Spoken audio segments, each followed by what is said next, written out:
पास होने के लिए 50% से ज्यादा वोट चाहिए और सरकार में वही रहेगा जो 50% से ज्यादा वोट है। मंत्री का मतलब होता है सरकार, मंत्रिमंडल का मतलब क्या होता है? सरकार। मंत्रिमंडल का मतलब सरकार। और अगर सरकार वही जिसके पास 50% वोट है, और निंदा प्रस्ताव भी वही ला सकता है जिसके पास 50% से ज्यादा वोट है। इसका मतलब अगर सरकार के खिलाफ 50% से ज्यादा लोगों ने प्रस्ताव पारित कर दिया और निंदा प्रस्ताव को पास कर दिया, यानी सरकार के पास 50% से कम वोट है, इसका मतलब दाल में कुछ काला है।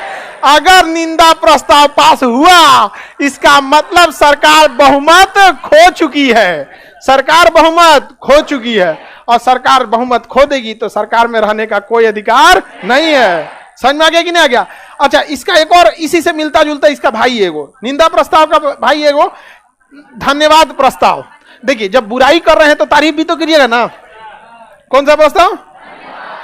धन्यवाद प्रस्ताव। राष्ट्रपति जब अपना भाषण या विशेष अभिभाषण, राष्ट्रपति जब अपना भाषण या विशेष अभिभाषण देकर जाते हैं तो उनकी तारीफ किया जाता है, क्योंकि राष्ट्रपति का भाषण मंत्रिमंडल तैयार करता है। और वो राष्ट्रपति अपने भाषण में क्या कहते हैं? मेरी सरकार इस बार विद्यालयों पे ध्यान देंगे, मेरी सरकार स्वास्थ्य व्यवस्थाओं को ध्यान से रखेगी, यानी उस सरकार की तारीफ करेंगे।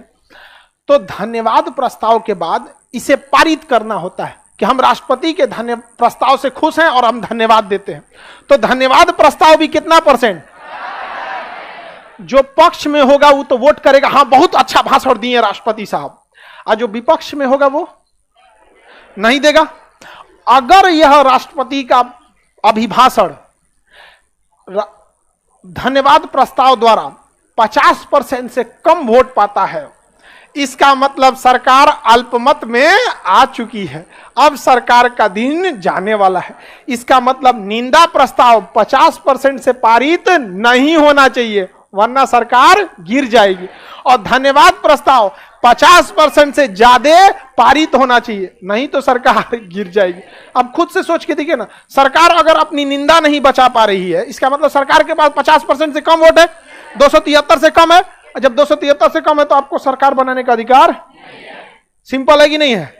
लॉजिक समझिएगा। यहां पर बहुत बड़ा चीज नहीं है निंदा प्रस्ताव, और ना ही बहुत बड़ा चीज है धन्यवाद प्रस्ताव। लेकिन जब यह पारित नहीं हो पाता है तो एक बहुत ही खतरनाक संकेत देकर चला जाता है कि सरकार आ चुकी है अल्पमत में।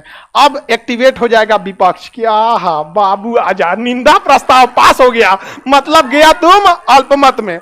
और धन्यवाद प्रस्ताव पास नहीं हो पाया, मतलब तुम है अल्पमत में। अब हम करेंगे तुम्हारे ऊपर अविश्वास, अविश्वास प्रस्ताव। अविश्वास प्रस्ताव कि हमें विश्वास नहीं है कि आपके पास बहुमत है, यानी 50% से ज्यादा सीट है, यानी आप 273 से कम हो चुके हैं। अब हमें आप पे विश्वास नहीं रहा, विश्वास टूट गया, अब आप साबित कीजिए। तो अविश्वास प्रस्ताव कौन लाएगा? विपक्ष। कौन लाएगा? विपक्ष। जब उसे आभास हो जाएगा कि सरकार किस में आ चुकी है? अल्पमत में। किस में आ चुकी है? अल्पमत में। अल्पमत में आने के संकेत क्या होते हैं? निंदा प्रस्ताव पारित हो जाना, धन्यवाद प्रस्ताव में 50% से कम वोट आना, यही सब लक्षण है। कैसे जॉन्डिस का लक्षण है आंख का पीला हो जाना, ये सब देह और का पीला हो जाना, ये सब है कि नहीं है? वैसे इसके भी लक्षण है। तो अब विपक्ष लाएगा अविश्वास प्रस्ताव। अविश्वास प्रस्ताव में पूरे लोगों को दोबारा कहना पड़ता है हम मोदी जी के साथ हैं।